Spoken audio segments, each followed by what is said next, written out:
আমি তো তাহলে বাসি নিউজ করছি গো, এই খবরটা তো কেউ করেনি এর আগে। কিন্তু আমি জানিও না, 3 দিন আগের খবর। আমি সত্যি বলছি, অবাক হয়ে যাচ্ছি এটা দেখে থেকে, ভেবে থেকে, জেনে থেকে। লেখা হয়েছে, টলিউডের সুপারস্টার জিৎ পদত্যাগ করলেন আর্টিস্ট ফোরামের কার্যকারী সভাপতি আসন থেকে। ফোরামের ভবিষ্যৎ নিয়ে কি ভবিষ্যৎ নিয়ন্ত্রণে কি থাকবেন মেগাস্টার দেব, জিজ্ঞাসার চিহ্ন দেওয়া হয়েছে।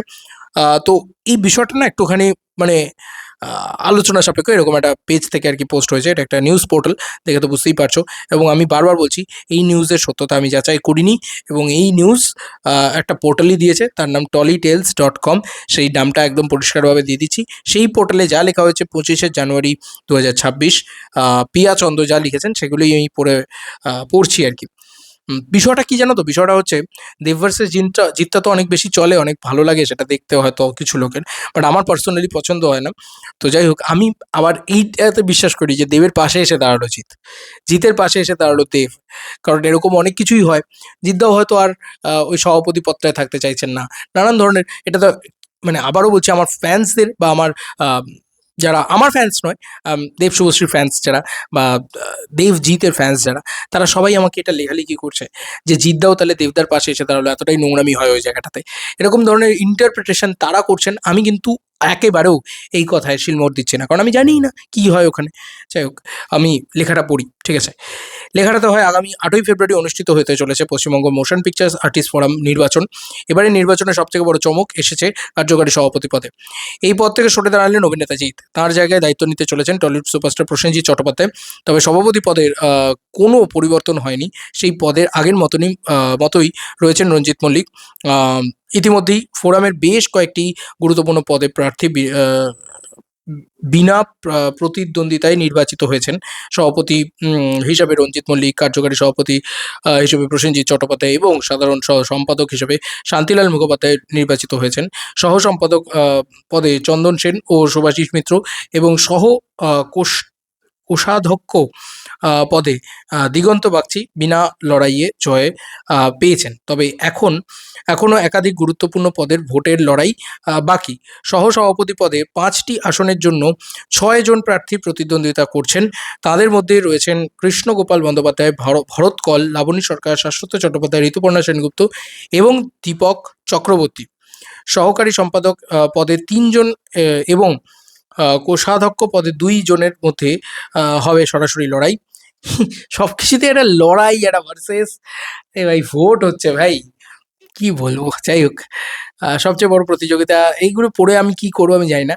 জিৎ কেন এই গুরুত্বপূর্ণ পদ থেকে সরে দাঁড়ালেন তা নিয়ে এখনো স্পষ্ট কোনো কারণ জানা যায়নি।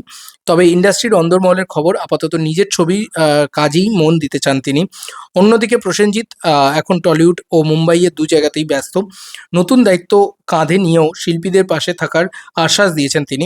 আগামী 8ই ফেব্রুয়ারি ভোটের ফলেই জানা যাবে ফোরামের নেতৃত্বে কারা শেষ পর্যন্ত জায়গা করে নেন। আবারও বলছি, একটা খবরকে যদি বিক্রি করতে হয়, তাহলে দেব আর জিতকে একসাথে লড়িয়ে দাও, বা দেব আর জিতকে একসাথে দাঁড় করিয়ে দাও, কিছু একটা করে দাও। কারণ দেখো, এখানে কোথাও কোনো জায়গায় দেবদার নামটা পেলে না, মানে কোথাও পেলে, কোথাও দেবদা কোথাও দাঁড়াচ্ছেন বা কোথাও লড়ছেন বা কোনো ভোটে দাঁড়াচ্ছেন বা কিছু কিছু পেলে না তো, আমিও খুঁজে পেলাম না, বিশ্বাস করো। গোটা খবরটা পড়লাম, কিন্তু দেবের নামটাকে ঢুকিয়ে দিতে হবে ভাই, নাহলে বিক্রি হবে না খবরটা। এটা হচ্ছে ব্যাপার। আমি আর কিছু বলবো না, আমি জাস্ট মানে আমি অবাক। আমি আমি অবাক। যাই হোক, কিছু লোকের বক্তব্য হচ্ছে, দেবদার পাশে এসে জিদ্দা দাঁড়ালো, দেবদা একটা প্রবলেমের ভেতর দিয়ে যাচ্ছে, তাকে এই টাইমে আসতে দেওয়া হবে না, ওই টাইমে আসতে দেওয়া হবে না, ইত্যাদি ইত্যাদি বলা হচ্ছে। নানান ধরনের জিনিসপত্র করা হচ্ছে। তো সেটার পাশে এসে চিন্তা দাঁড়ালো। যদি এইটা বলো, তাহলে আমি বলবো একদম সত্যি কথা, একদমই সত্যি কথা সেটা, যে দেবদার পাশে এসে চিন্তা দাঁড়ালো। এটা খুব সত্যি কথা।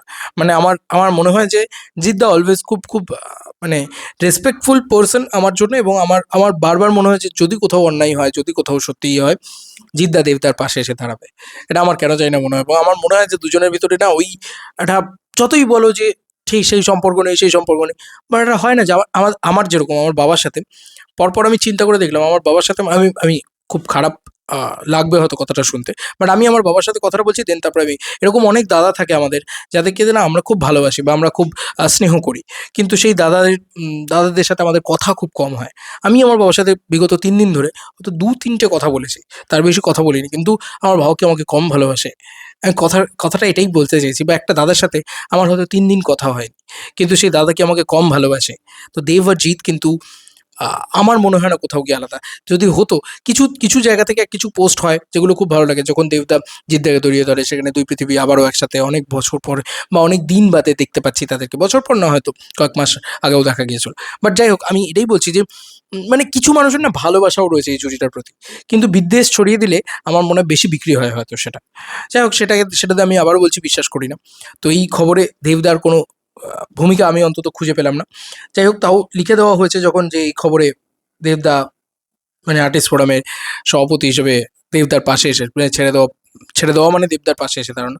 ব্যাপারটার সাথে আমি আমি আমি মানে আমি ঠিক কোনো যুক্তিই খুঁজে পেলাম না দেবদার সাথে কি, এটার সাথে কি আছে না আছে। তবে একটা জিনিস আমি বলে দিতে পারি, যে দেবদার পাশে এসে দাঁড়ানো জিদ্দা, এটা ভয়ানক বিষয়। এটা সত্যিই কথা যে জিদ্দা নিজের কাজটাকে নিয়ে ব্যস্ত থাকতে চলেছেন, এবং ডেফিনিটলি দেবদা যদি কোথাও খুব বিপদে পড়ে না, এই মানুষটা এসে পাশে দাঁড়াবে বলে আমার ধারণা। জিদ্দা, এটা আমার বিশ্বাস, এটা আমার ধারণা। বাদবাকি তোমাদের কার কি মতামত এন্টায়ার ভিডিওটাকে নিয়ে জানিও কমেন্ট সেকশনে। চলো বন্ধুরা, নতুন কোনো ভিডিওতে দেখা হবে। Bye bye.